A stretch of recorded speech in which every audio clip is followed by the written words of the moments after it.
पार कर दे तू बन के खेवैया मेरी रैया ओ कन्हैया पार कर दे तू बन के खेवैया भूले राम तुमको भूले भूले क्या रखा बातों में क्या रखा बातों में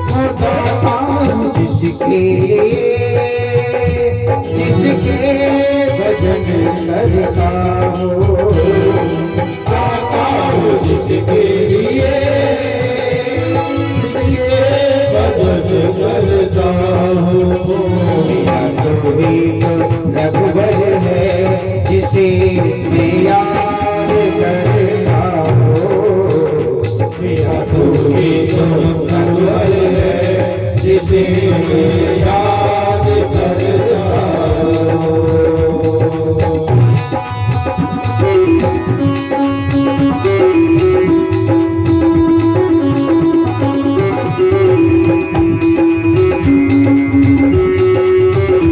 मेरे जिगर में मेरे नजर में तस्वीर है राम की तस्वीर है राम की खुशी का जिंदगी का उपहार है राम के उपहार है राम के इसके लिए मेरे तो ये दोनों जहां मेरा तू ही तो रघुवर है जिसे मैं याद करता हूँ मेरा तू ही तो रघुवर है जिसे मैं याद करता हूँ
हम वृंदावन जाके वापस लौट आए।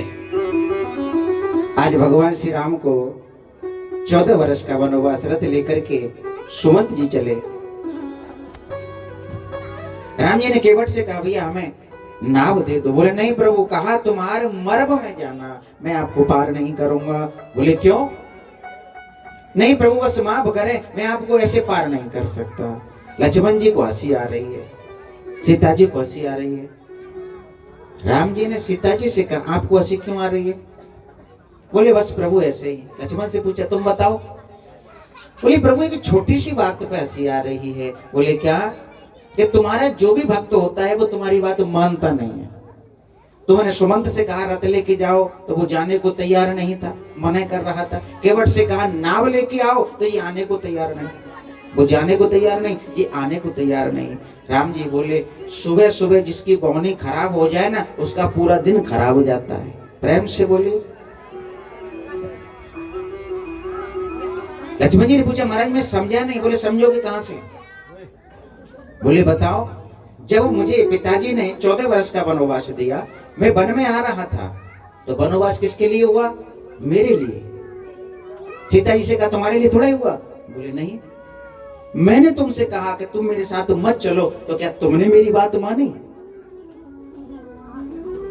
सीता जी चुप हो गई। बोले प्रभु बात तो सही है, मैंने नहीं मानी। लक्ष्मण तुम बताओ, तुमसे मैंने मना की कि तुम मेरे साथ मत चलो, तुमने मेरी बात मानी? लक्ष्मण जी चुप हो गए। बोले जब घर से ही बोहनी खराब होके चलेगी तो आगे तक ऐसा ही होगा। प्रेम से बोलिए। तो केवट से कहा भैया अब तो मेरी बात मान ले। बोले प्रभु बात तो मैं मान लूं, परंतु दिक्कत है। बोले क्या? मेरी छोटी सी नाव तेरे जादू भरे पांव, आपके पैर जिससे लगते हैं ना वो स्त्री बन जाती है, हैं? वो स्त्री बन जाती है महाराज। और यहाँ पहले से ऑलरेडी एक है, और दूसरी भी आगे तो वो कहेगी नाव बेच करके स्त्री ले आए, मेरी बात तो सुनेगी नहीं, और वैसे भी घरवाली सुनती ही नहीं है। प्रेम से बोलिए। एक आदमी जनसेवा करता था, शाम के समय घर आया, घरवाली से कहा अरे सुनो खाना दे दो। खाना दे दो? कोई तरीका? रात के 11 बज रहे, अब तुम्हारे लिए खाना तुम गरम गरम कहां से लाऊं? ठंडा पड़ा है खा लो। ठीक है ठंडा ही दे दो, मुझे तो खाना ही तो है। कटोरी में दाल डाल रही है, रोटी डाल रही है, कोई तरीका नहीं है, सुनते नहीं है, जब देखो अपनी मन की करते, अपनी मन की करते। आदमी बोला भाई दे दे देवता, जैसा भी है खा लूंगा, लो खाओ। सामने दे दिया। ऐसे ही खाना पड़ेगा आपको, आपके कर्म ऐसे हैं, मैं रोज तुम्हारे लिए इंतजार नहीं करूंगी, अब कल से ध्यान रखना, अपने आप आके खा लेना, मुझसे मत बात करना। आदमी बोला आप चिंता ना करो, मैं कल से अपने आप खा लूंगा, तुमको परेशान नहीं करूंगा। मुझे क्यों परेशान करोगे? तुम तो किसी और को परेशान करोगे, मेरे से तो बात ही नहीं करते तुम। अरे भाई मैं तेरे से मांग लूंगा। आदमी चुपचाप रोटी खा रहा, वो बकर बकर करती जाए। दाल की कटोरी थी, दाल ठंडी थी, उसने दाल को उठाया, घरवाले के सर पर रख दिया। बोले ये कोई तरीका? ये क्या मजाक है? बोले दाल ठंडी है और तेरी खोपड़ी गर्म है, तो मैंने सोचा दोनों का बैलेंस हो जाएगा। प्रेम से बोली। तो आज केवट कहता है प्रभु अगर ये नारी बन गई तो मेरा तो सब बिगड़ जाएगा। वो है ना, तोड़िए कौन सा राग है वो? कभी कभी भगवान को भी।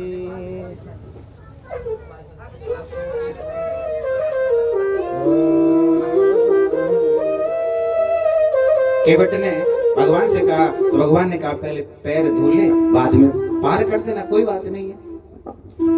कि कभी कभी भगवान को भी भक्तों से डूब पड़े, और जाना था गंगा पार प्रभु केवट की नाव चढ़े। जाना था गंगा पार प्रभु केवट की नाव चढ़े। कभी कभी भगवान